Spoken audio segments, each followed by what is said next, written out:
액션 let's go 저 건물을 찾으러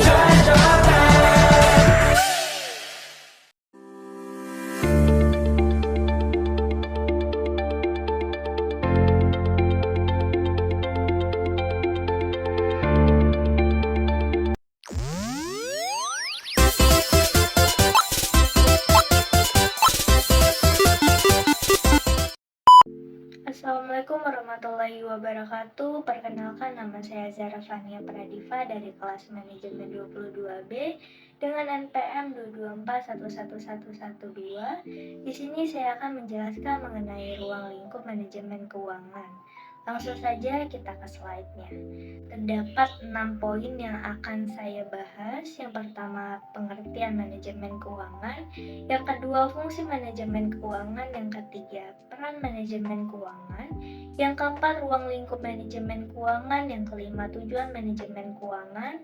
Yang keenam, contoh manajemen keuangan dalam struktur. Yang pertama, pengertian manajemen keuangan. Manajemen keuangan adalah suatu proses perencanaan, pengorganisasian, pengendalian, dan pengawasan terhadap penggunaan sumber daya keuangan suatu entitas seperti perusahaan, organisasi, atau individu dengan tujuan mencapai tujuan finansial yang efisien dan efektif. Tujuan utama manajemen keuangan adalah mengoptimalkan alokasi dan memaksimalkan nilai perusahaan. Berikutnya ada fungsi manajemen keuangan. Perencanaan keuangan. Merencanakan langkah-langkah untuk mencapai tujuan keuangan jangka pendek dan jangka panjang. Penganggaran. Menyusun anggaran yang memetakan alokasi dana sesuai dengan prioritas dan tujuan keuangan. Pengelolaan kas dan likuiditas. Memastikan ketersediaan dana yang cukup untuk memenuhi kewajiban keuangan pada waktu yang tepat. Analisis investasi.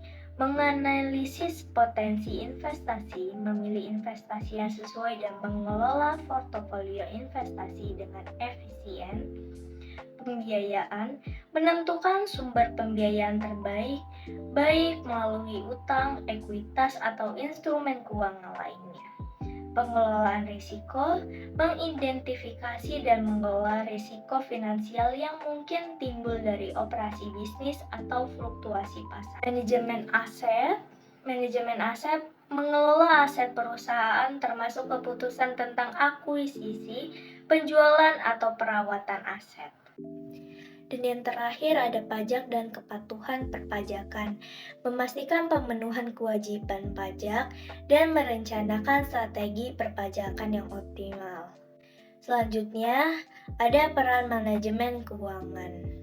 Yang pertama, mengambil keputusan strategis, memberikan informasi dan analisis yang diperlukan untuk mendukung pengambilan keputusan strategis dalam organisasi. Yang kedua, pengendalian keuangan, mengontrol pengeluaran, memantau kinerja keuangan, dan memastikan kepatuhan terhadap anggaran.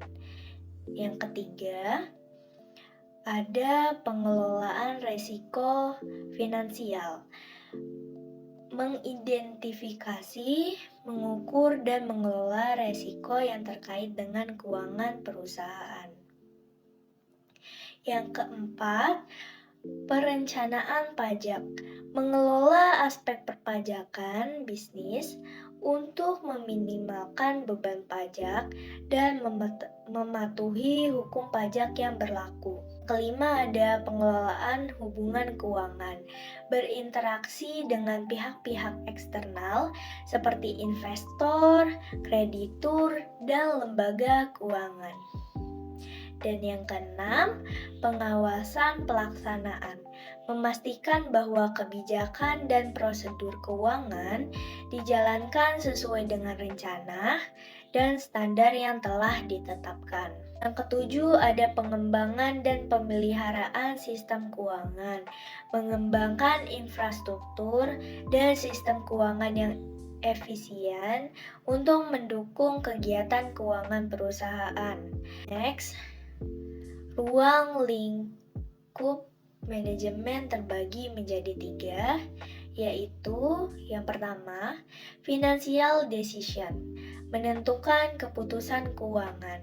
Ruang lingkup manajemen keuangan yang pertama adalah sebagai financial decision.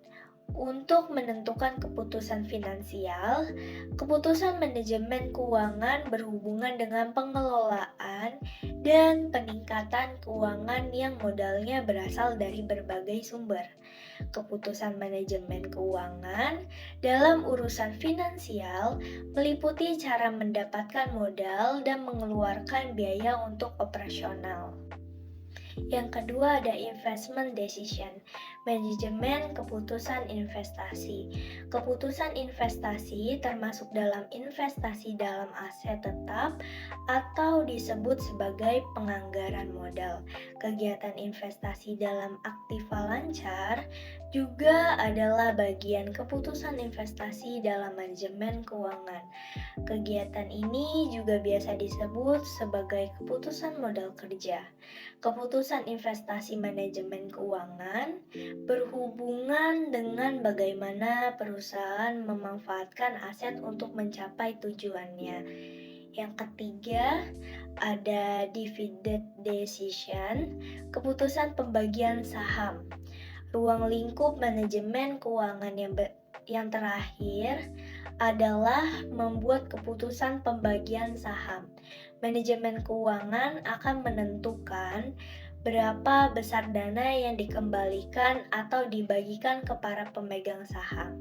Selain itu, manajemen keuangan juga menentukan beberapa proporsi dana yang akan disimpan untuk melakukan ekspansi perusahaan. Kemudian ada tujuan manajemen keuangan, yaitu antara lain memaksimalkan kesejahteraan pemilik perusahaan atau memaksimalkan nilai perusahaan. Yang kedua, menjaga kelangsungan hidup perusahaan atau yang biasa disebut dengan going concern. Yang ketiga ada mencapai kesejahteraan masyarakat sebagai tanggung jawab sosial perusahaan. Terakhir, ada contoh manajemen keuangan dalam struktur. Bagian paling atas terdapat dewan direksi, di bawahnya ada direktur utama. Lalu di bawah direktur utama ada direktur operasi, direktur keuangan, direktur pemasaran, direktur SDM, dan tak lupa di bawah direktur keuangan ada bendahara dan controller. Kesimpulan, ruang lingkup pengelolaan keuangan beserta fungsi, peran dan tujuannya dalam suatu perusahaan sangatlah penting. Mulai dari perencanaan keuangan, pencarian pendanaan, pengawasan manajemen, hingga pelaporan keuangan. Pendanaan suatu perusahaan dapat diperoleh dari berbagai sumber, baik internal maupun eksternal.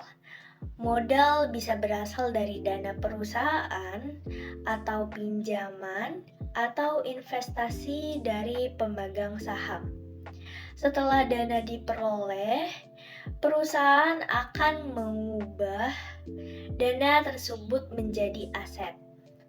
Terakhir, manajemen keuangan mengelola aset menjadi nilai-nilai yang memberikan manfaat bagi perusahaan sehingga mencapai tujuan secara efektif dan demikian penjelasan saya mengenai ruang lingkup manajemen keuangan. Semoga membantu.